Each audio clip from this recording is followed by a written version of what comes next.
खबरों में आगे बढ़ते हैं और बड़ी खबर इस बीच आ रही है। बुलडोजर एक्शन पर सुप्रीम कोर्ट ने सवाल उठाए हैं। आरोप के आधार पर बुलडोजर एक्शन गलत।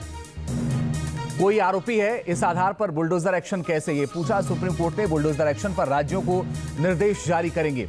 पूरे देश में लागू होंगे दिशा निर्देश। इस वक्त की बड़ी और अहम खबर आपको बता रहे हैं। सुप्रीम कोर्ट ने बुलडोजर कार्रवाई पर सवाल उठाए हैं और यह कहा है कि आरोपों के आधार पर आखिर बुलडोजर कैसे चलाया जा सकता है। इस वक्त की बड़ी और अहम खबर आपको बता रहे हैं। बुलडोजर एक्शन पर सुप्रीम कोर्ट ने सवाल उठाए हैं और यह कहा कि सभी राज्यों को निर्देश जारी करेंगे। जमीयत उलमा हिंद ने ये याचिका दाखिल की थी और सिर्फ आरोपी होने के नाते बुलडोजर कार्रवाई गलत है। सुप्रीम कोर्ट ने क्या कुछ कहा है वो आपको दिखा रहे हैं। आरोपी का घर गिराना गलत है। अगर दोषी भी है तो घर नहीं गिराया जा सकता है। कानून के मुताबिक काम होना चाहिए, साथ ही कमियों का फायदा नहीं उठाना चाहिए। सुप्रीम कोर्ट की तरफ से कहा गया गाइडलाइन बनाने की जरूरत है। सभी पक्षकार कोर्ट को सुझाव दें कि इस पर क्या गाइडलाइन हो सकती है। राष्ट्रीय स्तर पर दिशा निर्देश जारी करेंगे। दिशा निर्देश पूरे देश में लागू होंगे। सुशील पांडे हमारे सहयोगी ज्यादा जानकारी के लिए इस वक्त जुड़ गए। सुशील, सीधे सीधे सुप्रीम कोर्ट ने सवाल उठाए हैं, इस पर क्या जवाब दिया गया?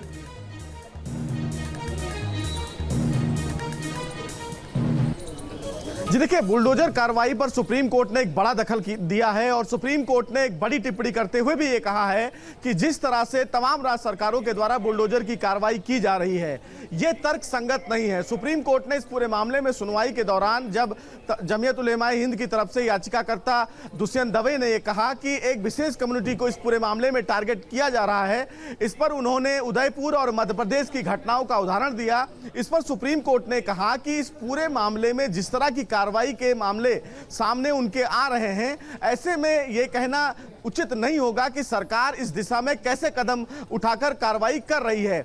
अगर कोई भी व्यक्ति किसी भी केस में आरोपी है, और आरोपी छोड़ दीजिए, अगर वो दोषी भी है तो क्या उस व्यक्ति का घर गिराना उचित है? यह सुप्रीम कोर्ट की टिप्पणी थी। हालांकि सॉलिसिटर जनरल जो उत्तर प्रदेश सरकार का पक्ष कोर्ट में रख रहे थे, उन्होंने कहा कि उनको जो जानकारी है उस जानकारी के मुताबिक तय नियमों के आधार पर सिर्फ अवैध निर्माण और अवैध कब्जे की जो कार्रवाई है उन्हीं पर ही बुलडोजर चलाया जा रहा है। ऐसा कोई भी मकान नहीं गिराया गया है जिनके ऊपर ऐसे आरोप नहीं हैं। हालांकि मामले की सुनवाई के दौरान दोनों वकीलों में थोड़ी सी गर्मा गर्मी भी हुई, जिस पर ये सॉलिसिटर जनरल ने कहा कि वो अपनी कंसर्न स्टेट के तमाम जो अधिकारी हैं उनसे बातचीत करके सुप्रीम कोर्ट में अगली सुनवाई पर अपनी बात रखेंगे। लेकिन सुप्रीम कोर्ट ने टिप्पणी करते हुए ये सीधे तौर पर सवाल किया कि किसी भी व्यक्ति का मकान गिराना ये उचित नहीं है और राज्य सरकारों को अपने रुख में बदलाव करना पड़ेगा।